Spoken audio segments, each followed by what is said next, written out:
resumiendo, vamos a entrar un poquito en tema.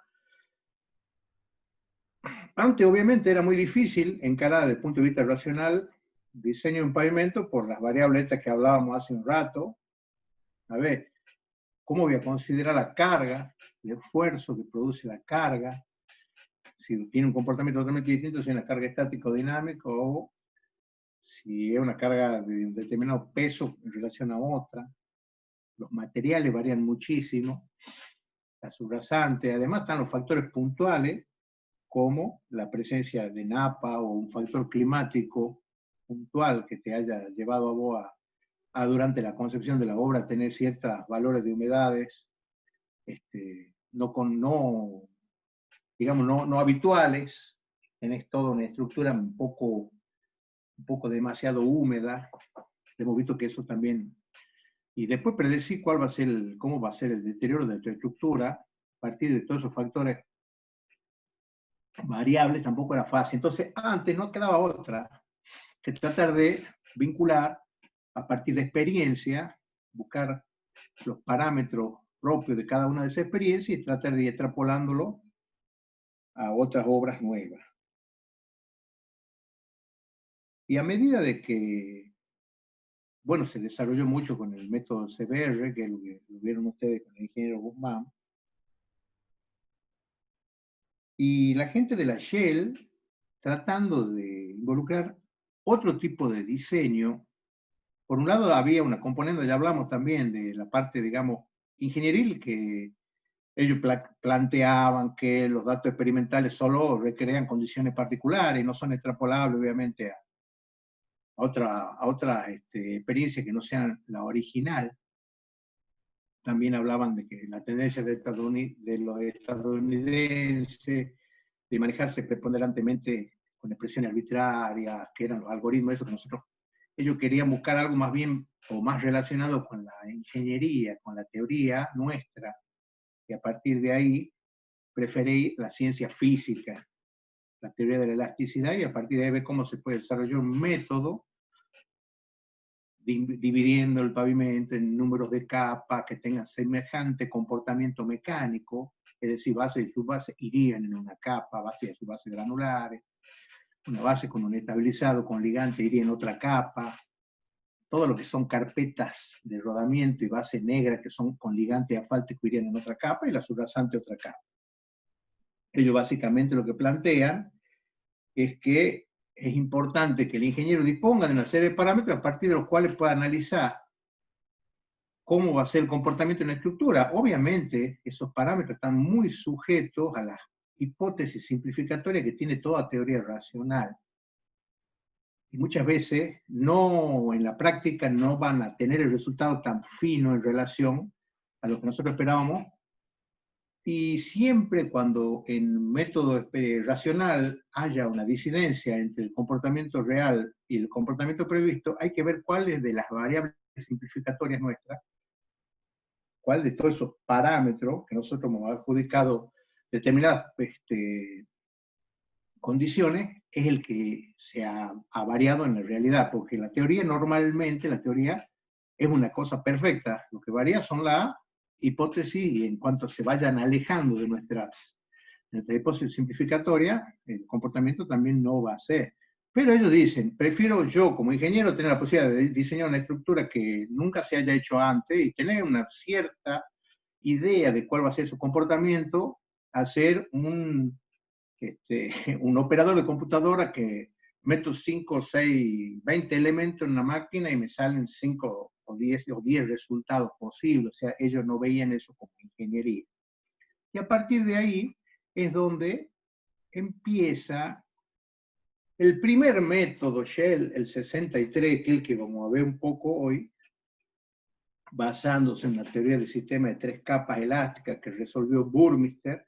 Es decir, Burmeister había resuelto cómo era la distribución de tensiones y deformaciones para 3 capas elásticas y para una determinada carga circular, en forma de placa.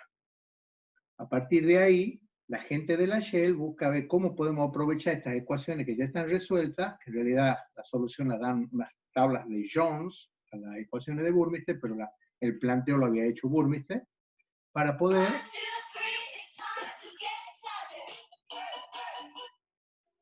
Estoy en clase, en clase. Perdón, chicos. Este, después, siguiendo la...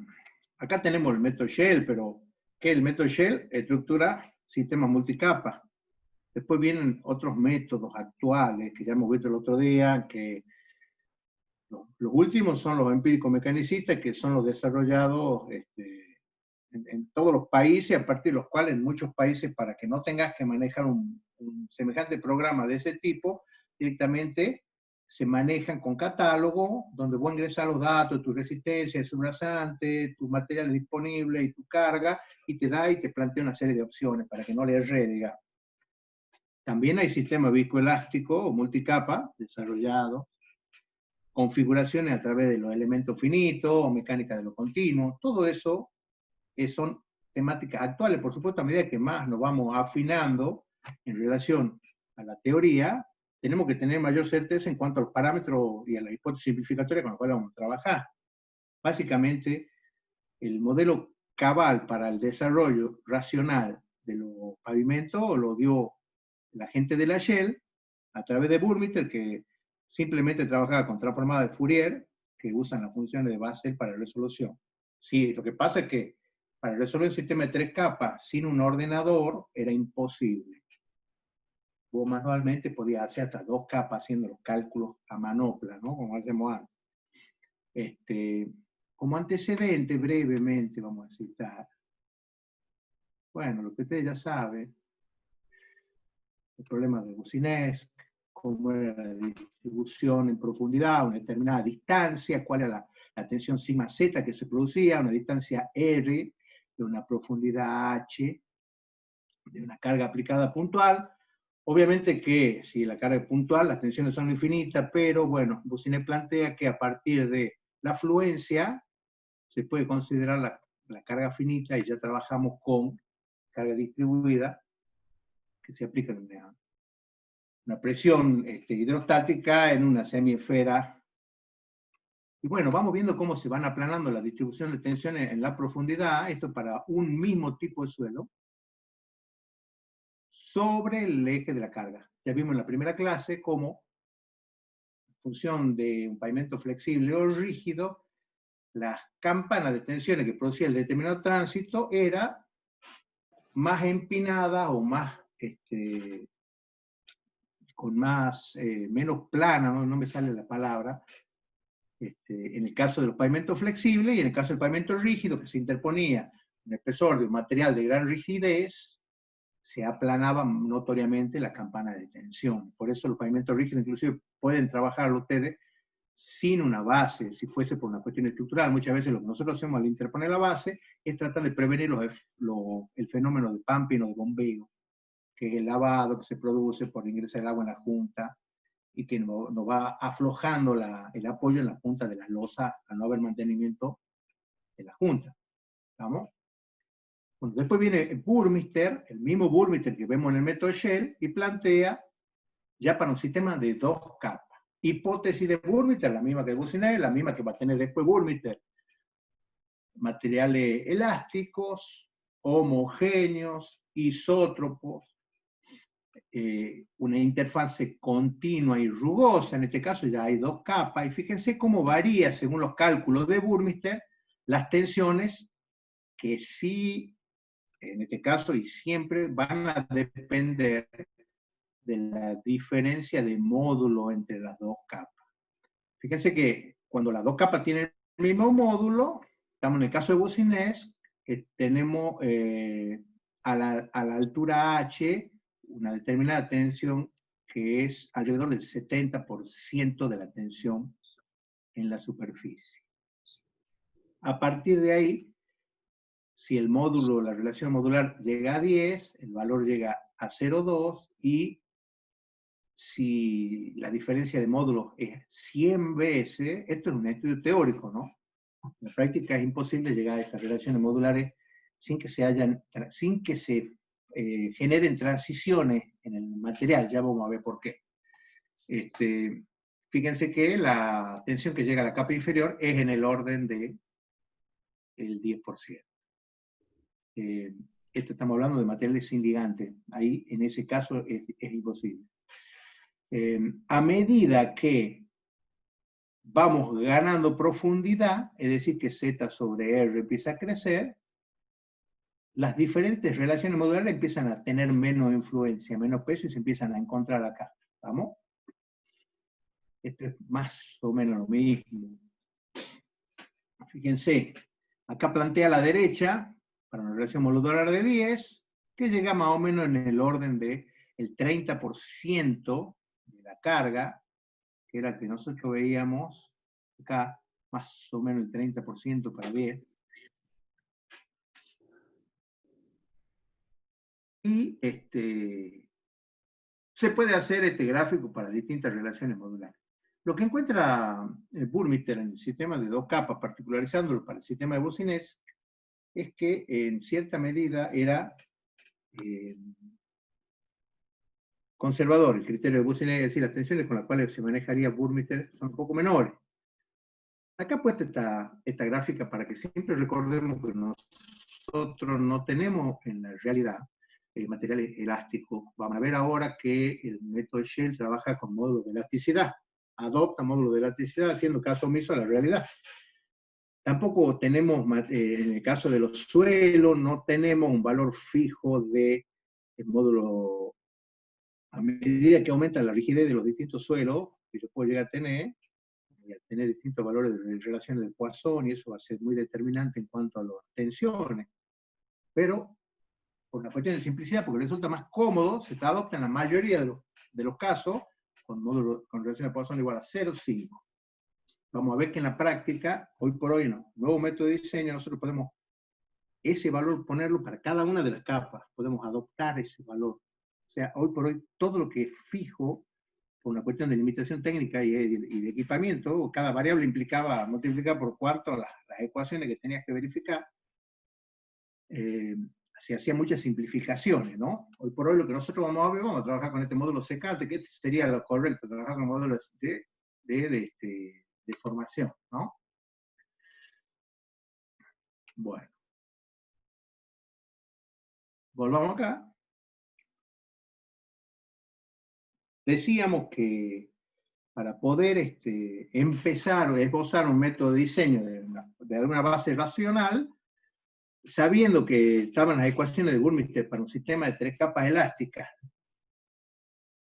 sobre una serie de hipótesis como ser una carga circular, que vamos a asemejar la impronta de nuestro neumático o del vehículo de la carga circular, que vemos que eso no induce mayor error, ya que en realidad son medio formas de óvalo, ¿no?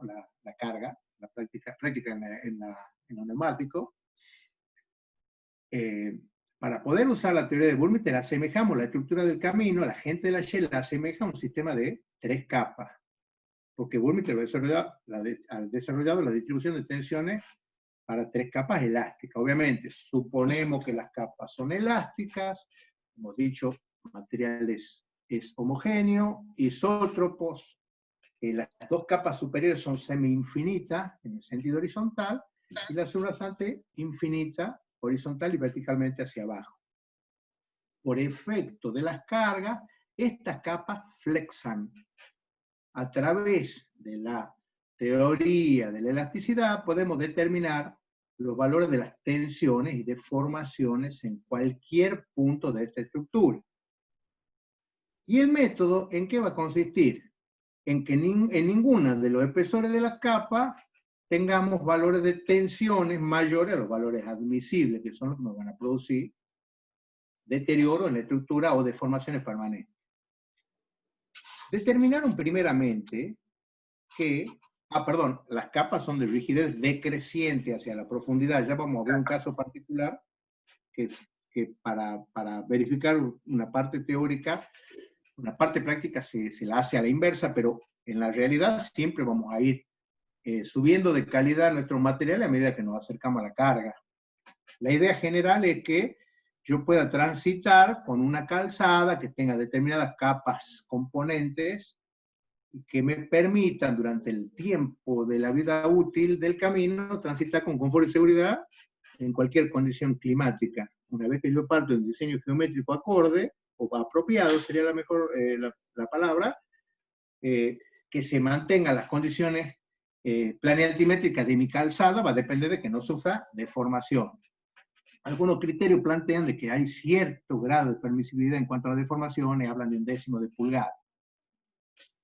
En la realidad nosotros nos vamos a manejar con los índices de servicio normalmente cuando trabajamos con las rutas nacionales y provinciales, y en el caso del método Shell también le podemos aplicar el mismo criterio para evaluar cuál es el estado del pavimento. Van a ver en la última clase hablamos de los índices de estado, que es lo mismo que el índice de servicio, un indicador del estado del pavimento. Y ahí con qué método yo la haya dimensionado, vamos ahí a verificar qué ha pasado. La idea es que en el método Shell no habla de índice de servicialidad, pero sí plantea básicamente que hay dos tensiones que son críticas, que son las que primeramente van a producir el colapso de la estructura.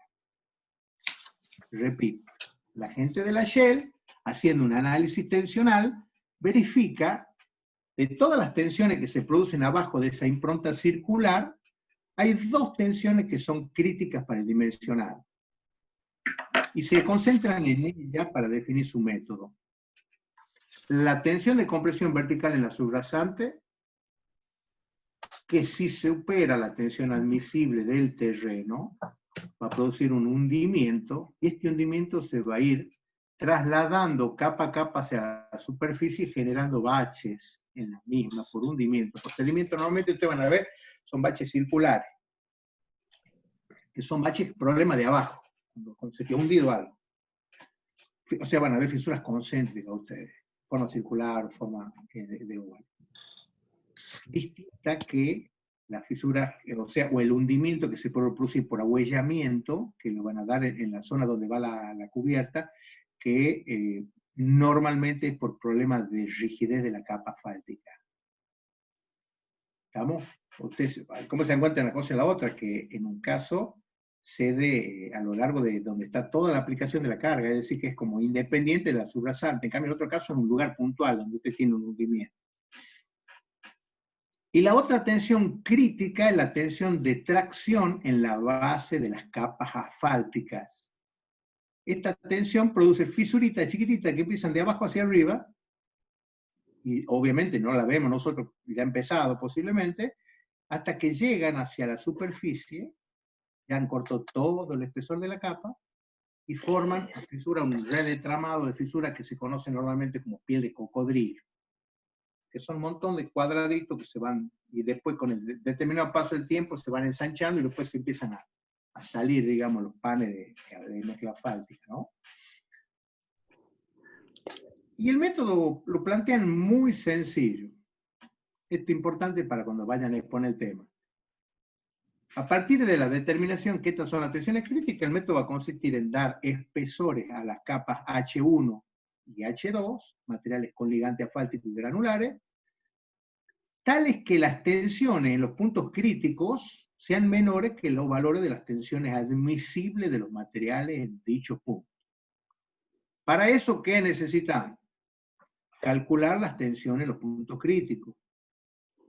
Para calcular las tensiones en los puntos críticos depende del coeficiente de Poisson, de los módulos, y lo ha resuelto unas tablas Jones que ha aprovechado las ecuaciones de Burmeister. Es decir, necesito los módulos, porque la coeficiente de Poisson los adoptamos. Una vez que tenga calculadas las tensiones en estos puntos usando Burmeister, voy a necesitar adoptar un valor de tensión admisible para cada uno de estos materiales. Y a partir de ahí, la compulsa va a ser ver que la tensión mía, si me da mayor que el valor que yo adopté como admisible, le voy a dar más espesor para que vaya disminuyendo la tensión, sea vertical u horizontal, sabiendo que el otro valor admisible es fijo. Recuerden una cosa, tensiones críticas las calculo, y no son las mayores tensiones. De hecho, en el eje de la aplicación de la carga, esta tensión acá, en la interfase de la capa asfáltica y la granular, es mayor. Esta tensión vertical es mayor que la que se aplica en la subrasante.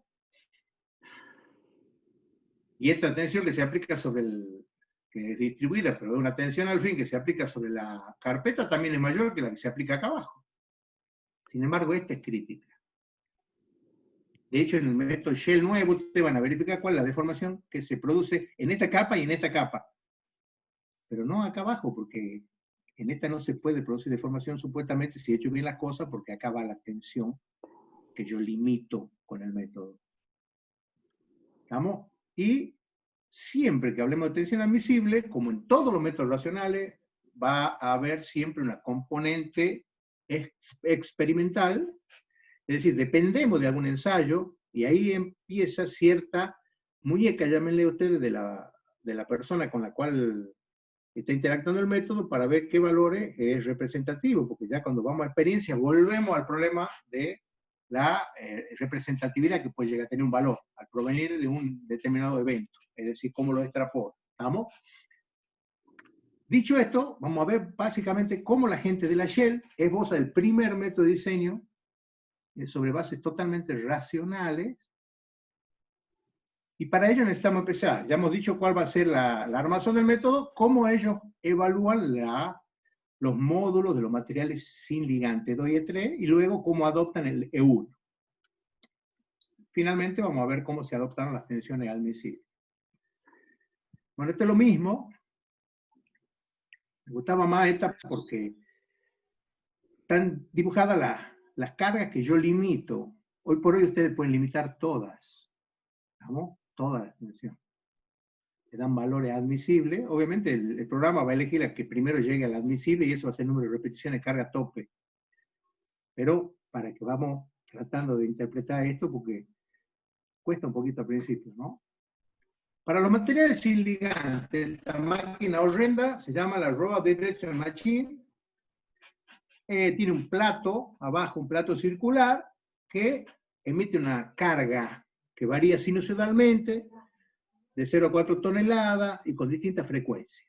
¿Qué es lo que hace esa carga? Es una especie de valor soporte de plato dinámico sobre el suelo. Ustedes ponen a distintas distancias sensores o skips y miden la longitud de la onda con que llega esa onda de deformación que emite esa máquina. Y en función de eso, la velocidad con la cual atraviesa distintos estratos, indirectamente nos permite sacar el módulo de una capa. Esta máquina, como dice ahí en la transparencia, trabajaba de 5 a 60 ciclos. Para que ustedes se den una idea, 20 ciclos en un tipo de aplicación de carga de 0,02 segundos, que equivale a un auto a 50 kilómetros por hora. Hay una relación inversa entre la frecuencia del tiempo de aplicación de carga y la profundidad con la cual esa onda de deformación penetran en los materiales sin ligante. A baja frecuencia, como en el caso de la Raw Direction Machine, penetran más profundidad. Es decir, que la máquina esta la usaban para auscultar las capas de subbase y subrasante, las más profundas.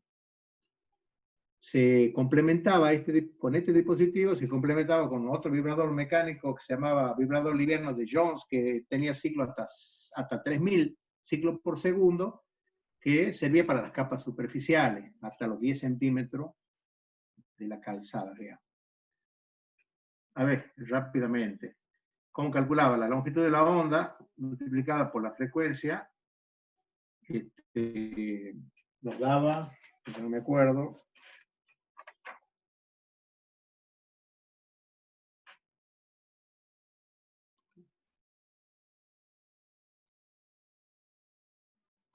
un cachito.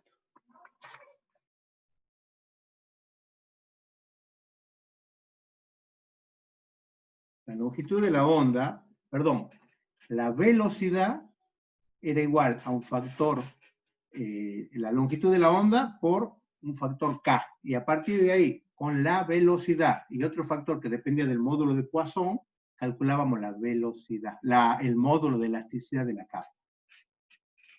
Lo importante es que a través de este dispositivo ustedes podían evaluar los módulos de las distintas capas sin ligante. Luego aparecen correlaciones, como en todos los casos. Hoy por hoy nosotros podemos hacer este ensayo con los DWF, que son los deflectógrafos de impacto. El principio es el mismo. La diferencia es que el deflector de impacto tiene los sensores directamente abajo de donde están aplicando la carga para medir cuál es la deformada. Son más exactos. Hay otros ensayos más fáciles, como los núcleos densímetros nucleares. Y siempre tratando de no ir a las correlaciones, nos vamos al módulo resiliente, es decir, saco un determinado material con una determinada densidad prefijada, yo la recreo en el laboratorio y hago el ensayo que le corresponde a los materiales indicantes, que ya lo vimos en la clase pasada, que es el módulo resiliente, con carga pulsante, que no tiene nada que ver con estos ensayos que son menos representativos de las verdaderas condiciones de solicitaciones de los materiales. Una de las primeras, al aplicar la máquina esta sobre distintas capas de bases y subbases en servicio, no hablo de carpeta porque hemos dicho de que estamos tratando de evaluar los módulos de los materiales sin ligante. Fíjense que acá tenemos graficado en el eje vertical el módulo de la capa superior versus el módulo de la capa inferior. Ambas son sin ligante. Fíjense que, según este gráfico, no lo puedo agrandar porque se pierde lo de abajo, hay una relación entre ambos módulos, que está encapsulada acá entre la línea de punto. Fíjense que en la mayoría de los casos, el módulo de la capa superior anda en el orden de 2 veces el módulo de la capa inferior. Esto llamó la atención porque esto es totalmente experimental. Es decir, ellos fueron con la Road Direction Machine a un montón de pavimentos enripiados en servicio y para distintas frecuencias calculaban los módulos de las distintas capas y verificaban, pueden ser 4 capas y ellos van verificando las distintas relaciones entre las capas, la cuarta con la tercera con la segunda, etcétera, ¿no? ¿Qué es lo importante? Que verificaron que después de un determinado tiempo, porque todas estas estructuras ya estaban en servicio, el módulo de la capa superior andaba o rondaba el orden el doble del módulo de la capa inferior. Había una relación. Intuitivamente nos parece que sí, está bien porque sabemos que no podemos llegar a un valor muy alto de resistencia si la capa de abajo es muy débil, pero nunca habíamos dicho cuánto era lo que tenía que tener de relación. Solamente en algunos casos llegaba a valores cercanos a 5, fíjense. Y en estos casos era en la estructura en la cual la capa inferior era muy débil y el espesor de la capa granular era muy grande. Es decir, yo tenía un H2, para referirnos a esto, un H2 muy grande sobre un E3 muy débil. ¿Estamos? Un espesor de base y subbase granular es bien grande, un espesor alto, sobre una subrasante débil. Y en esos casos me llegaba a valores cercanos a 5. Sorprendido de este resultado experimental, la gente de la Shell plantea cuál es la explicación o la justificación teórica de ese fenómeno. El secreto está acá, en esta tensión. La sigma radial en la interfase de ambas capas sin ligante. La tensión horizontal en esta interfase, entre E2 y E3. Es aplicable esto también a E4, E5, E6. Simplemente estamos en 3 capas porque para la shell original no hay posibilidad de extrapolar a más capas, no teníamos teoría para abrirnos más en detalle, ¿no? Fíjense, ¿qué es lo que grafican acá?